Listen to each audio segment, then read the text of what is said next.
Paper 63. The First Human Family. Urantia was registered as an inhabited world when the first two human beings, the twins, were 11 years old, and before they had become the parents of the firstborn of the second generation of actual human beings. And the Archangel message from Salvington, on this occasion of formal planetary recognition, closed with these words: Man-mind has appeared on 606 of Satania, and these parents of the new race shall be called Andan and Fanta. And all archangels pray that these creatures may speedily be endowed with the personal indwelling of the gift of the Spirit of the Universal Father. Andan is the Nebudan name which signifies the first father-like creature to exhibit human perfection hunger. Fanta signifies the first son-like creature to exhibit human perfection hunger. Andan and Fanta never knew these names until they were bestowed upon them at the time of fusion with their thought adjusters. Throughout their mortal sojourn on Urantia, they called each other Santa Ann and Santa N. Santa Ann meaning loved by mother, Santa N signifying loved by father. They gave themselves these names, and the meanings are significant of their mutual regard and affection. 1. Andan and Fanta. In many respects, Andan and Fanta were the most remarkable pair of human beings that have ever lived on the face of the earth. This wonderful pair, the actual parents of all mankind, were in every way superior to many of their immediate descendants, and they were radically different from all of their ancestors, both immediate and remote. The parents of this first human couple were apparently little different from the average of their tribe, though they were among its more intelligent members, that group which first learned to throw stones and to use clubs in fighting. They also made use of sharp spicules of stone, flint, and bone. While still living with his parents, Andan had fastened a sharp piece of flint on the end of a club, using animal tendons for this purpose, and on no less than a dozen occasions he made good use of such a weapon in saving both his own life and that of his equally adventurous and inquisitive sister, who unfailingly accompanied him on all of his tours of exploration. The decision of Andan and Fanta to flee from the primates' tribes implies a quality of mind far above the baser intelligence which characterized so many of their later descendants who stooped to mate with their retarded cousins of the simian tribes. But their vague feeling of being something more than mere animals was due to the possession of personality and was augmented by the indwelling presence of the thought adjusters. 2. The Flight of the Twins. After Andan and Fanta had decided to flee northward, they succumbed to their fears for a time, especially the fear of displeasing their father and immediate family. They envisaged being set upon by hostile relatives and thus recognized the possibility of meeting death at the hands of their already jealous tribesmen. As youngsters, the twins had spent most of their time in each other's company, and for this reason had never been overly popular with their animal cousins of the primates tribe. Nor had they improved their standing in the tribe by building a separate and very superior tree home. And it was in this new home among the treetops, one night after they had been awakened by a violent storm, and as they held each other in fearful and fond embrace, that they finally and fully made up their minds to flee from the tribal habitat and the home treetops. They had already prepared a crude treetop retreat some half-day's journey to the north. This was their secret and safe hiding place for the first day away from the home forests. Notwithstanding that the twins shared the primates' deathly fear of being on the ground at night-time, they sallied forth shortly before nightfall on their northern trek.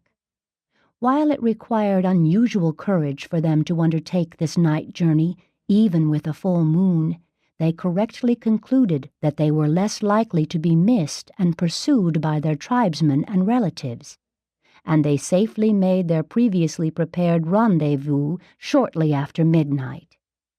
On their northward journey, they discovered an exposed flint deposit, and finding many stones suitably shaped for various uses, gathered up a supply for the future. In attempting to chip these flints so that they would be better adapted for certain purposes, Andon discovered their sparking quality and conceived the idea of building fire. But the notion did not take firm hold of him at the time, as the climate was still salubrious and there was little need of fire. But the autumn sun was getting lower in the sky, and as they journeyed northward, the nights grew cooler and cooler. Already they had been forced to make use of animal skins for warmth. Before they had been away from home 1 moon, Andon signified to his mate that he thought he could make fire with the flint. They tried for 2 months to utilize the flint spark for kindling a fire, but only met with failure. Each day this couple would strike the flints and endeavor to ignite the wood. Finally, one evening about the time of the setting of the sun, the secret of the technique was unraveled when it occurred to Fanta to climb a nearby tree to secure an abandoned bird's nest. The nest was dry and highly inflammable, and consequently flared right up into a full blaze the moment the spark fell upon it. They were so surprised and startled at their success that they almost lost the fire, but they saved it by the addition of suitable fuel, and then began the first search for firewood by the parents of all mankind. This was one of the most joyous moments in their short but eventful lives. All night long they sat up watching their fire burn, vaguely realizing that they had made a discovery which would make it possible for them to defy climate and thus forever to be independent of their animal relatives of the southern lands. After 3 days' rest and enjoyment of the fire, they journeyed on. The primates' ancestors of Andon had often replenished fire which had been kindled by lightning, but never before had the creatures of earth possessed a method of starting fire at will. But it was a long time before the twins learned that dry moss and other materials would kindle fire just as well as birds' nests. 3. Andon's family. It was almost 2 years from the night of the twins' departure from home before their first child was born. They named him Santad, and Santad was the first creature to be born on Urantia who was wrapped in protective coverings at the time of birth. The human race had begun, and with this new evolution there appeared the instinct properly to care for the increasingly enfeebled infants, which would characterize the progressive development of mind of the intellectual order as contrasted with the more purely animal type. Andon and Fanta had 19 children in all, and they lived to enjoy the association of almost 100 grandchildren and 6 great-grandchildren. The family was domiciled in 4 adjoining rock shelters, or semi-caves, 3 of which were interconnected by hallways which had been excavated in the soft limestone with flint tools devised by Andon's children. These early Andonites evinced a very marked clannish spirit. They hunted in groups and never strayed very far from the home site. They seemed to realize that they were an isolated and unique group of living beings and should therefore avoid becoming separated. This feeling of intimate kinship was undoubtedly due to the enhanced mind ministry of the adjutant spirits. Andon and Fanta labored incessantly for the nurture and uplift of the clan. They lived to the age of 42, when both were killed at the time of an earthquake by the falling of an overhanging rock. 5 of their children and 11 grandchildren perished with them, and almost a score of their descendants suffered serious injuries. Upon the death of his parents, Santad, despite a seriously injured foot, immediately assumed the leadership of the clan and was ably assisted by his wife, his eldest sister. Their first task was to roll up stones to effectively entomb their dead parents, brothers, sisters, and children. Undue significance should not attach to this act of burial. Their ideas of survival after death were very vague and indefinite, being largely derived from their fantastic and variegated dream life. This family of Andan and Fanta held together until the 20th generation, when combined food competition and social friction brought about the beginning of dispersion. 4. The Andonic clans. Primitive man, the Andanites, had black eyes and a swarthy complexion, something of a cross between yellow and red. Melanin is a coloring substance which is found in the skins of all human beings. It is the original Andonic skin pigment. In general appearance and skin color, these early Andanites more nearly resembled the present-day Eskimo than any other type of living human beings. They were the first creatures to use the skins of animals as a protection against cold. They had little more hair on their bodies than present-day humans. The tribal life of the animal ancestors of these early men had foreshadowed the beginnings of numerous social conventions, and with the expanding emotions and augmented brain powers of these beings, there was an immediate development in social organization and a new division of clan labor. They were exceedingly imitative, but the play instinct was only slightly developed, and the sense of humor was almost entirely absent. Primitive man smiled occasionally, but he never indulged in hearty laughter. Humor was the legacy of the later Adamic race. These early human beings were not so sensitive to pain, nor so reactive to unpleasant situations as were many of the later evolving mortals. Childbirth was not a painful or distressing ordeal to Fanta and her immediate progeny. They were a wonderful tribe. The males would fight heroically for the safety of their mates and their offspring. The females were affectionately devoted to their children. But their patriotism was wholly limited to the immediate clan. They were very loyal to their families. They would die without question in defense of their children, but they were not able to grasp the idea of trying to make the world a better place for their grandchildren. Altruism was as yet unborn in the human heart, notwithstanding that all of the emotions essential to the birth of religion were already present in these Urantia aborigines. These early men possessed a touching affection for their comrades and certainly had a real, although crude, idea of friendship. It was a common sight in later times, during their constantly recurring battles with the inferior tribes, to see one of these primitive men valiantly fighting with one hand while he struggled on, trying to protect and save an injured fellow warrior. Many of the most noble and highly human traits of subsequent evolutionary development were touchingly foreshadowed in these primitive peoples. The original Andonic clan maintained an unbroken line of leadership until the 27th generation, when, no male offspring appearing among Santad's direct descendants, two rival would-be rulers of the clan fell to fighting for supremacy. Before the extensive dispersion of the Andonic clans, a well-developed language had evolved from their early efforts to intercommunicate.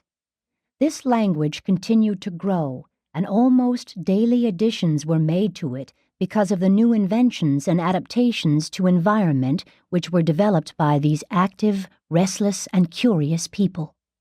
And this language became the word of Urantia, the tongue of the early human family, until the later appearance of the colored races.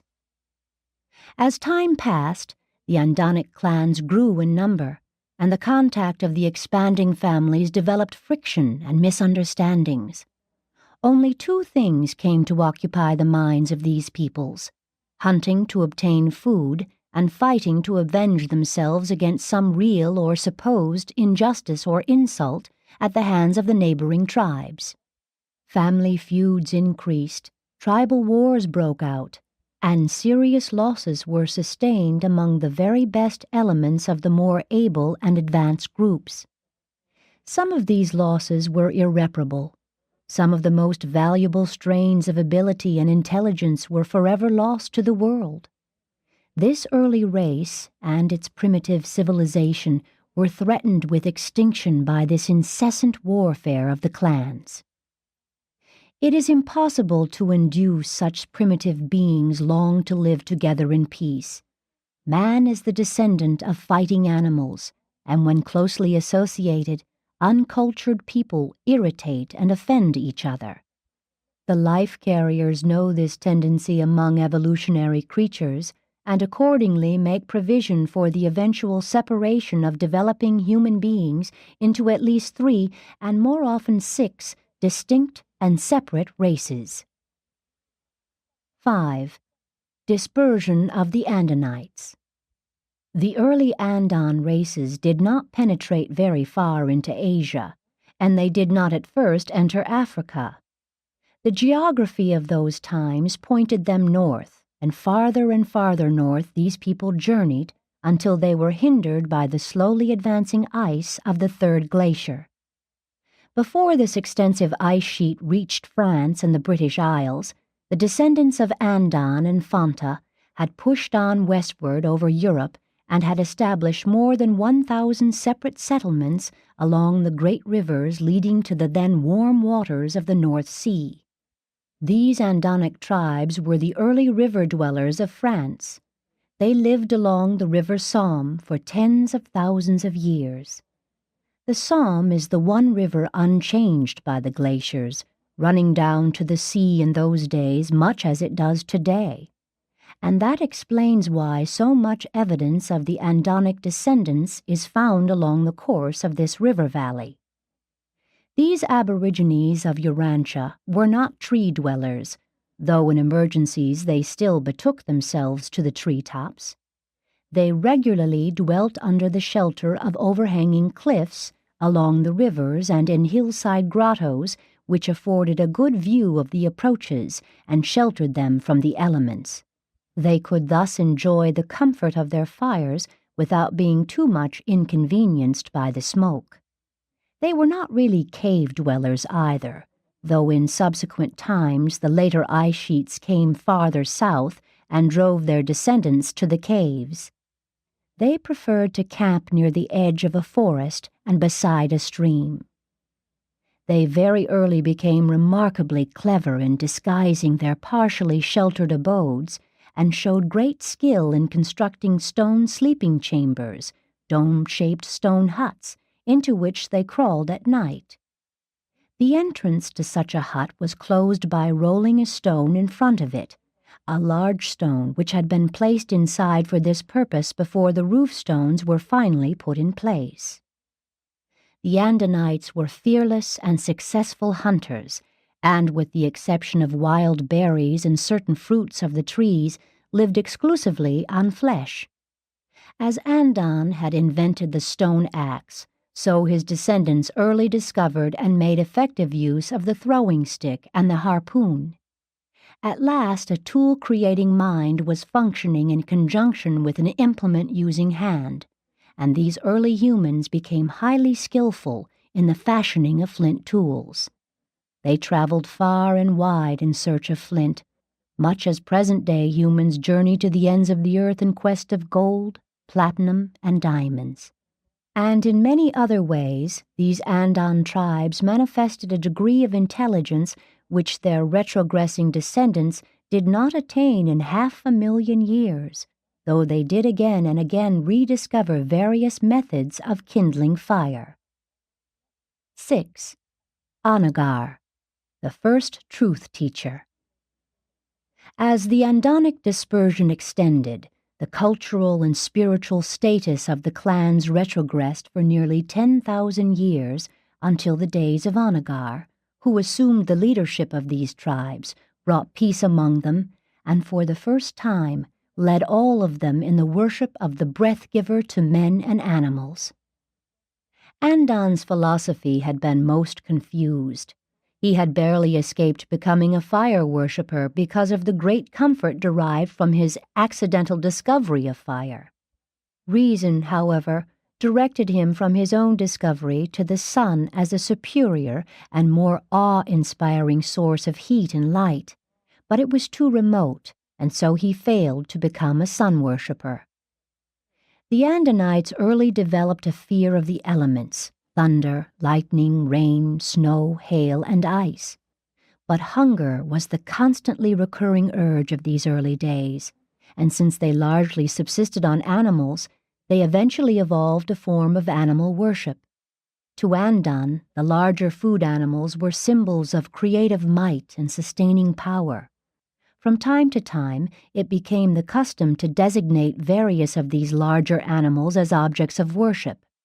During the vogue of a particular animal, crude outlines of it would be drawn on the walls of the caves, and later on, as continued progress was made in the arts, such an animal god was engraved on various ornaments. Very early, the Andonic peoples formed the habit of refraining from eating the flesh of the animal of tribal veneration. Presently, in order more suitably to impress the minds of their youths, they evolved a ceremony of reverence which was carried out about the body of one of these venerated animals, and still later on, this primitive performance developed into the more elaborate sacrificial ceremonies of their descendants. And this is the origin of sacrifices as a part of worship. This idea was elaborated by Moses in the Hebrew ritual and was preserved in principle by the Apostle Paul as the doctrine of atonement for sin by the shedding of blood. That food was the all-important thing in the lives of these primitive human beings is shown by the prayer taught these simple folks by Anagar, their great teacher. And this prayer was, "O breath of life, give us this day our daily food. Deliver us from the curse of the ice. Save us from our forest enemies, and with mercy receive us into the great beyond." Anagar maintained headquarters on the northern shores of the ancient Mediterranean in the region of the present Caspian Sea at a settlement called Oban, the tarrying place on the westward turning of the travel trail leading up northward from the Mesopotamian Southland. From Oban, he sent out teachers to the remote settlements to spread his new doctrines of one deity and his concept of the hereafter, which he called the Great Beyond. These emissaries of Anagar were the world's first missionaries. They were also the first human beings to cook meat, the first regularly to use fire in the preparation of food. They cooked flesh on the ends of sticks and also on hot stones. Later on they roasted large pieces in the fire, but their descendants almost entirely reverted to the use of raw flesh. Anagar was born 983,323 years ago from AD 1934, and he lived to be 69 years of age. The record of the achievements of this mastermind and spiritual leader of the pre-planetary prince days is a thrilling recital of the organization of these primitive peoples into a real society. He instituted an efficient tribal government, the like of which was not attained by succeeding generations in many millenniums. Never again, until the arrival of the planetary prince, was there such a high spiritual civilization on Earth. These simple people had a real though primitive religion, but it was subsequently lost to their deteriorating descendants. Although both Andon and Fanta had received thought adjusters, as had many of their descendants, it was not until the days of Anagar that the adjusters and guardian seraphim came in great numbers to Urantia. This was, indeed, the golden age of primitive man. 7. The survival of Andon and Fanta. Andon and Fanta, the splendid founders of the human race, received recognition at the time of the adjudication of Urantia upon the arrival of the planetary prince, and in due time they emerged from the regime of the Mansion worlds with citizenship status on Jerusalem. Although they have never been permitted to return to Urantia, They are cognizant of the history of the race they founded. They grieved over the Caligastia betrayal, sorrowed because of the Adamic failure, but rejoiced exceedingly when announcement was received that Michael had selected their world as the theater for his final bestowal. On Jerusalem, both Andan and Fanta were fused with their thought adjusters, as also were several of their children, including Santad, but the majority of even their immediate descendants only achieved spirit fusion. Andan and Fanta, shortly after their arrival on Jerusalem, received permission from the system's sovereign to return to the first mansion world to serve with the Urantia personalities who welcome the pilgrims of time from Urantia to the heavenly spheres. And they have been assigned indefinitely to this service. They sought to send greetings to Urantia in connection with these revelations, but this request was wisely denied them. And this is the recital of the most heroic and fascinating chapter in all the history of Urantia, the story of the evolution, life struggles, death, and eternal survival of the unique parents of all mankind. Presented by a life carrier resident on Urantia.